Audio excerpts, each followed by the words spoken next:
With our mock question 3, we're looking here at a circuit which has been used to investigate the resistance of a metal wire.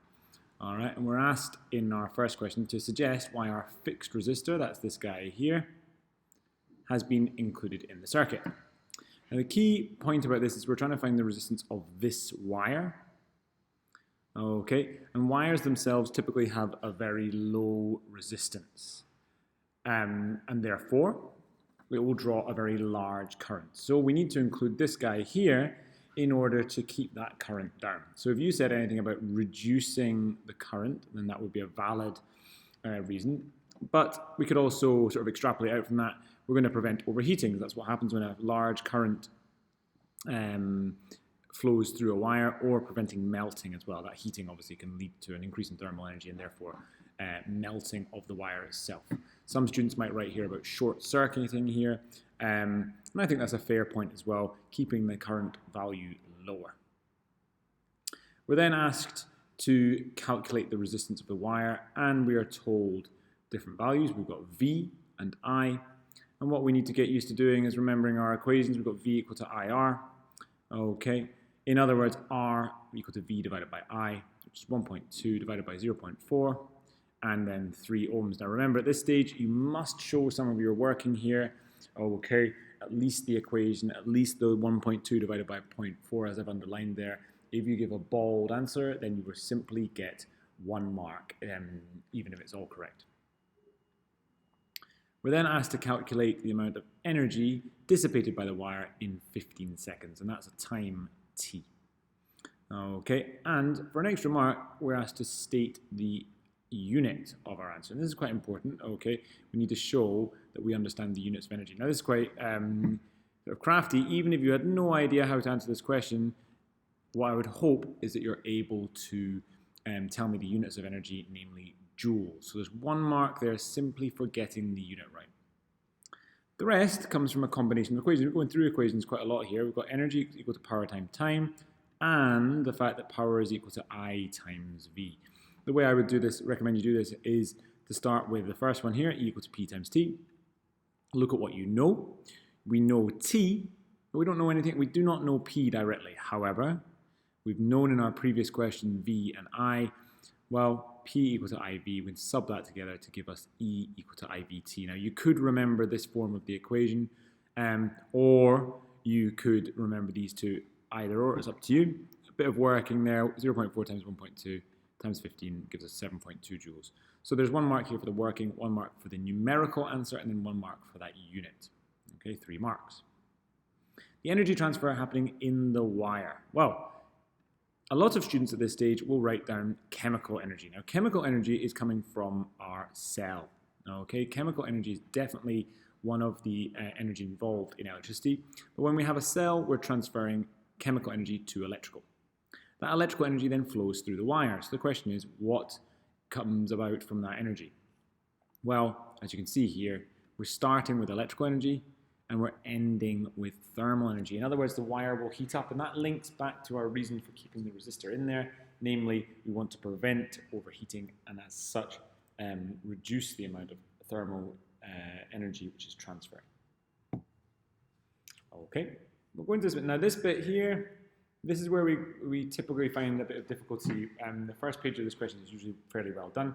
Second page is a few more bits that may have escaped your notice during the course, so please take your time to try and understand these as we go. First one here is we're replacing a wire with the second wire with the same metal, same length, but twice the cross-sectional area. We want to know determine the resistance of the second wire. Now, if you have no idea what to do here, what my suggestion is here is you just think about the factors here. We are doubling the cross-sectional area. The cross-sectional area will affect the resistance of a wire. Okay, but the question is how?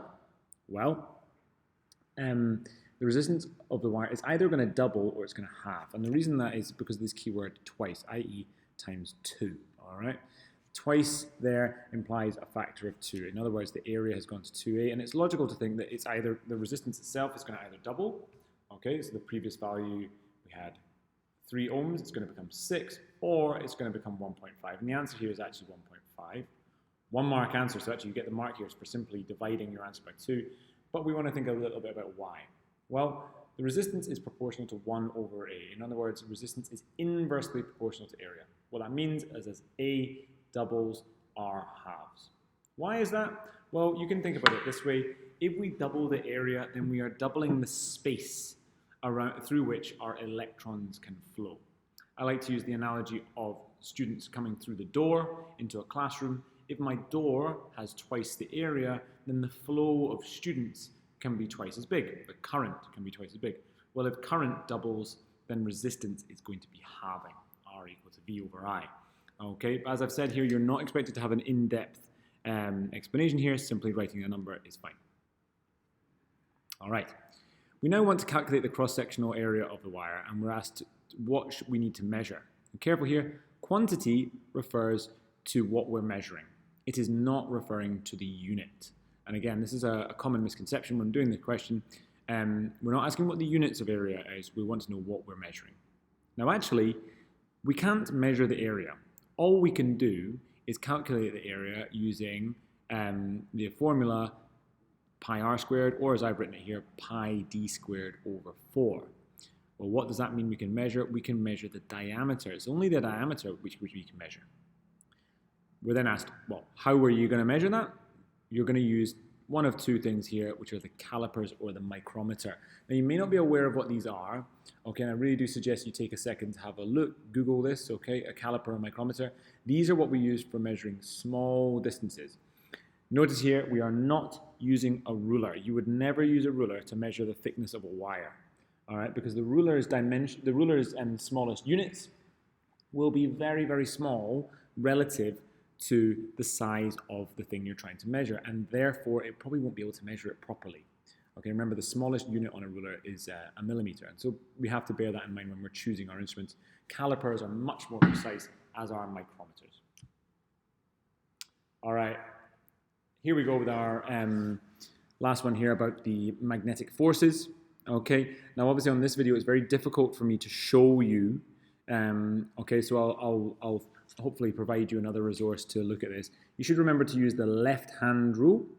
Okay, and we're being asked to draw an arrow, one arrow, to show the direction of the force acting on the wire. We've got a field and a current. Now, if I'm using my left-hand rule, my first finger is the field. So that is pointing along from north to south. Field lines come out of north and into south. The current is going from left to right. Okay, so your middle finger is going to point that way. So right now, and I'm aware you cannot see this, my first finger is pointing towards me, my middle finger is pointing to the right, and my thumb is pointing down, and that is the direction of the force here. Okay, so the force points down. Now, again, as I've said, it's hard to show you on this video, and I'll work out a way of showing you again. Okay, but there's a few points here. One arrow, not two arrows. We're not looking for multiple arrows. We're looking for one arrow. And I do find a lot of students draw multiple arrows here. It's only possible for their force to be in one direction. Secondly, do take us a second to think about the directions of the current and the field. Because, as our left-hand rule tells us, we are only allowed to have all of those vectors being perpendicular to one another. In other words, if the current is going from left to right, okay, along this horizontal line, then the force cannot be horizontal.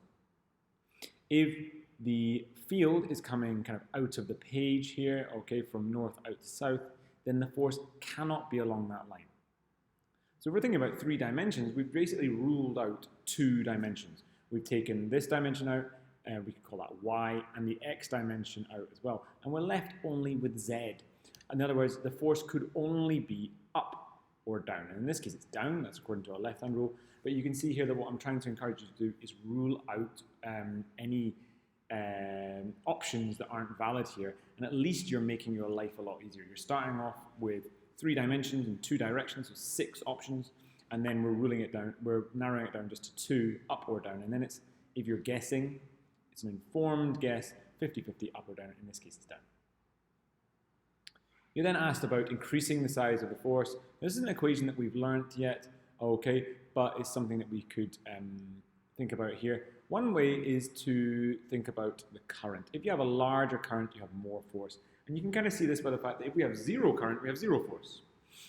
if you go on to study this at further depth, you actually find that the force is directly proportional to the current. In other words, I double the current, I double the force.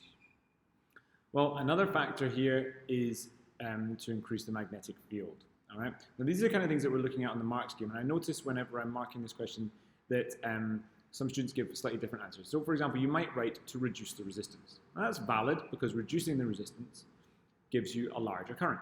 That would be one way. You could also increase the potential difference. That would also increase the current. So either of those kind of approaches are fine. We could also move magnets closer together. In doing that, we would be increasing the magnetic field. We could also add more magnets, and again, that would be increasing the magnetic field. One small thing I do want to warn you against, however, is using the term using larger magnets, because that implies simply magnets which have a bigger size. Now, it may seem to you that a bigger magnet will have a bigger magnetic field, but that's not actually true. It really depends on the construction and a bit more detail about our magnets. And so therefore, it's not necessarily true that larger magnets will have a larger magnetic field. Okay, that's so much for our first physics question of this. Make sure you're having a look through those points, check that you're happy and add to your own answers, and then get ready to move on to the next question.